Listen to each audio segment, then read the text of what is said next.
We just had so much fun playing with the Brio Deluxe Railway Set, but now we have to clean it up. And this set comes with its own little storage bin, and it's not really that big, but somehow it all fit in here.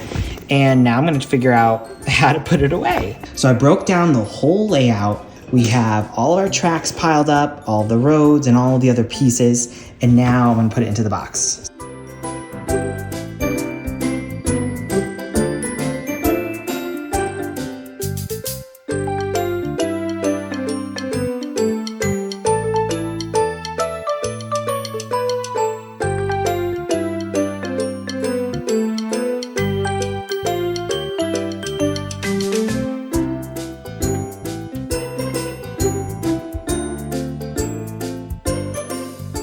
I tried to put it away as if my son was gonna do it. The key though is to put this 2-story station in first, and everything else kind of fits around it. We also kept our pieces of the outer box so we could put this inside with the instructions.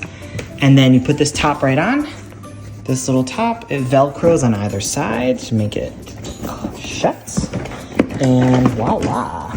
Awesome, it has these nice little handles to grab from. Cool, thanks for watching.